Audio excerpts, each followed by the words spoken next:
Hello everyone. In this lecture, we will study the analysis of mechanical system.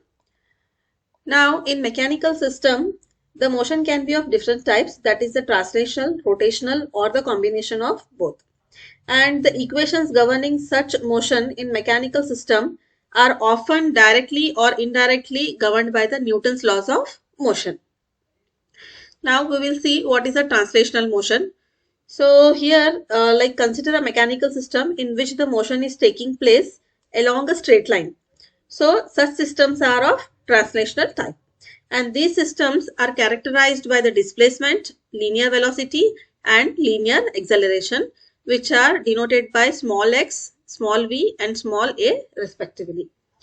So here now, according to the Newton's laws of motion, some of the forces which are applied on a rigid body or a system that must be equal to the sum of the forces which is consumed to produce the displacement, velocity, and the acceleration in various elements of the system.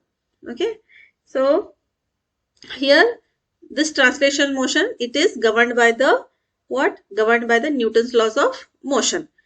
And the dominant elements which are used in the translation motion are mass m, spring k, and the friction b.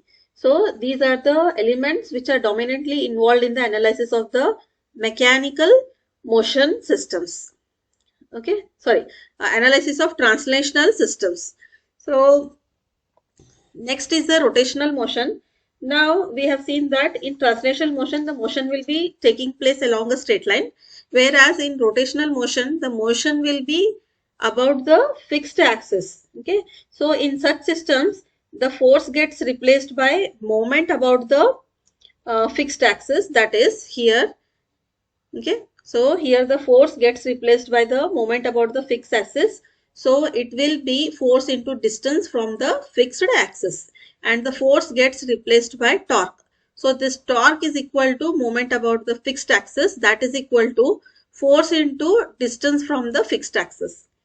Okay, now here these are also, this type of motion is also governed by the Newton's laws of motion, where the sum of the torques, in previous one in translation we have taken the sum of forces, whereas here it is sum of torques applied to a rigid body or a rigid system must be equal to the sum of the torques consumed by the different elements of the system.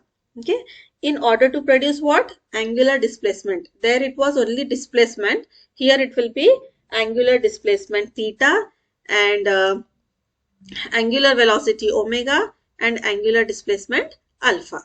Okay, so here the rotational motion, it is characterized by what? It is characterized by angular acceleration, angular velocity, and angular displacement. And here the dominant elements which are used in the rotational motion, those are inertia, that is J.